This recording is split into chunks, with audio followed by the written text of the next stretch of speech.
See better. Once again, the Houston locker room is open till about 11:43. We're joined now by L.J. Cryer, Juwan Roberts, Emmanuel Sharp, and head coach Kelvin Sampson. Coach, we'll ask for a statement, then we'll take questions first for the student athletes. Coach. Yeah, I mean, it's an awesome win for my kids. I mean, obviously, we have great respect for Duke and their team, their tradition, what Coach K and Duke has meant to this game for so long. So, you know, I said the same thing after we beat Gonzaga. You know, you're not just beating a good team; you're beating an unbelievable program. But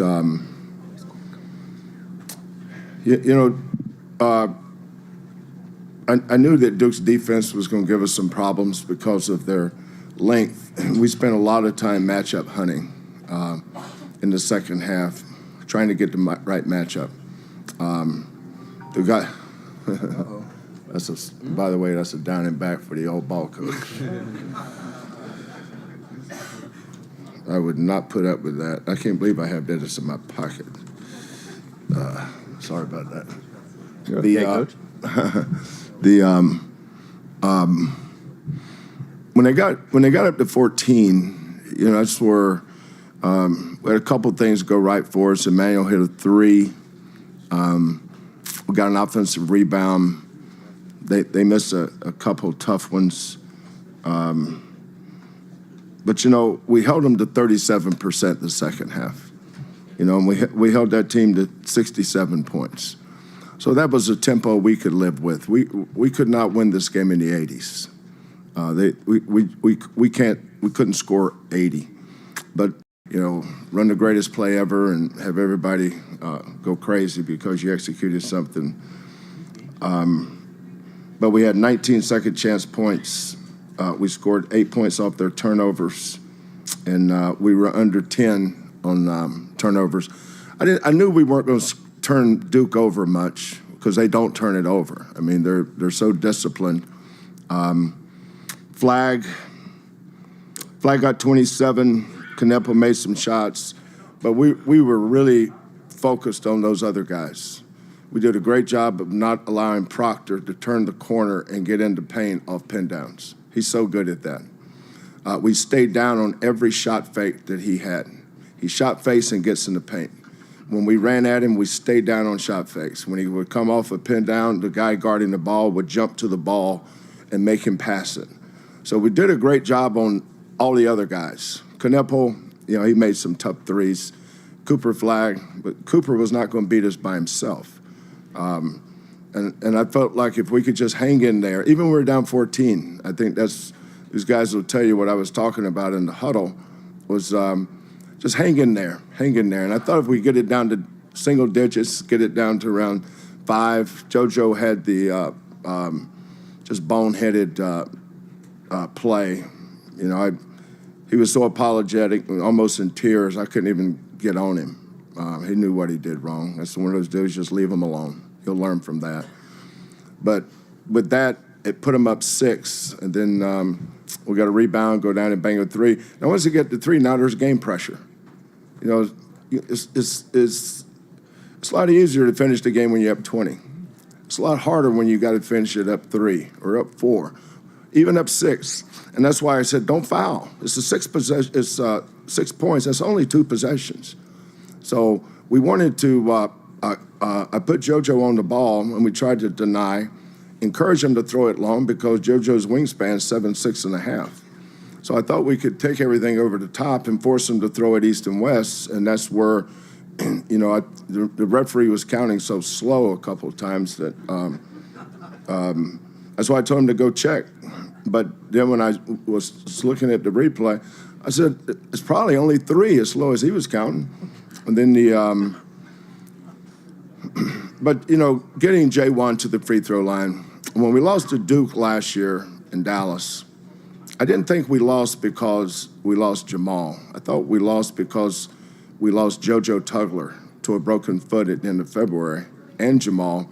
But the real reason was the free throw line.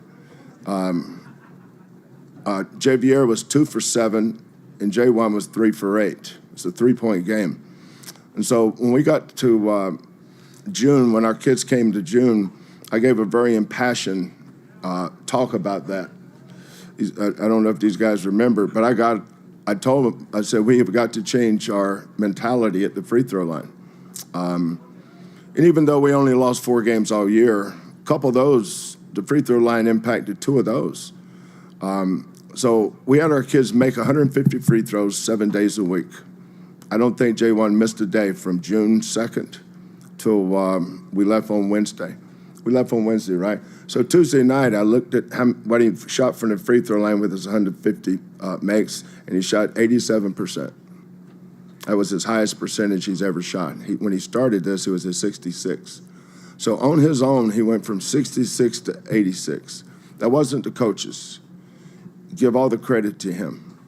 He went to that free throw line every single day and made himself. So in that moment tonight, in the moment tonight when everybody was watching, he prepared himself when nobody was watching for that moment tonight. So God bless him. Proud of him. I told him last night at midnight I loved him. So it's probably almost midnight now. So just proud of these guys for what they've accomplished. Thank you, Coach. Both locker rooms are open till 11:53. We're taking questions for the Houston student athletes. We're going to begin up front with Myron. Myron Metcalf, ESPN for LJ and J1. When they went up 59-45, I think a lot of people thought it was over. Why wasn't it over for you all? LJ first. I mean, it ain't over because they still got time on the clock, and as long as there's time on the clock, we're going to go out there and give it our all. So we've been in positions like that before at Kansas. I don't remember how much we was down, but it was late in the game, and that game looked like it was pretty much over too. But somehow we ended up winning it. So, we just had to keep that belief and keep faith, and we got it done. Basically what he said, just believing that we can win. I feel like basketball is a game of runs, and, they went on their run. So I feel like once we started pressuring them defensively, turn them over, I think that triggers us offensively. So looking at the time and looking at the clock, I feel like we just believed in ourselves, and we had a feeling that we can still win the game. So Coach always tells us, just keep playing, fight, and never quit. If you lose the game, once you don't quit, you didn't really lose. So just going into games like this, we never want to go down, but it happens. But once you don't quit and you believe, anything can happen.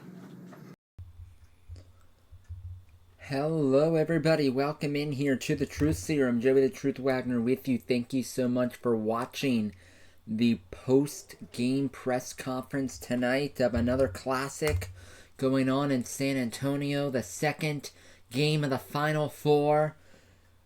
Houston and Duke, and it was a shocker. My jaw was on the floor as it went final. Houston Cougars overcoming a 14-point deficit late in the second half. They come all the way back, a ferocious comeback in the final minute. They trailed by 6 with under a minute to go, and they end up winning the ball game 70-67. A downright classic in the Final Four for the Houston Cougars. The comeback was so impressive for them. So impressive. And everybody, the collegiate career of Cooper Flagg at Duke is over. It ends here at the Final Four. The projected number 1 pick in the NBA draft will most likely be declaring for the league. Cooper Flagg got rolling in this game. He finished with 27 points.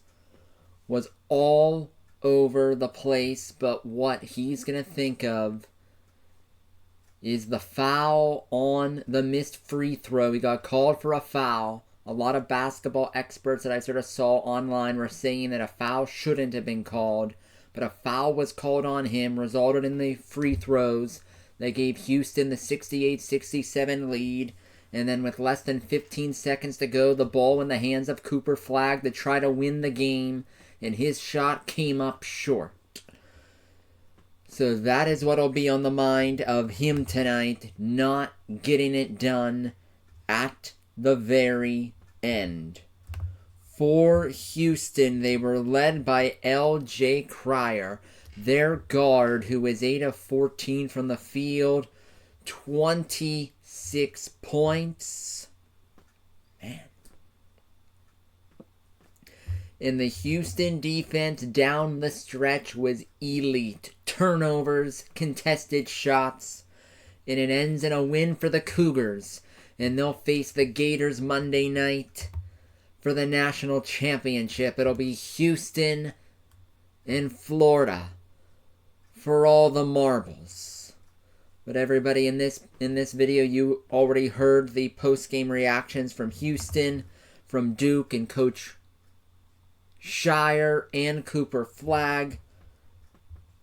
A game here in March Madness that no one will ever forget. The final score, Houston 70, Duke 67. As always, like the video, subscribe to the channel. Thank you so much for watching tonight. Enjoy your night.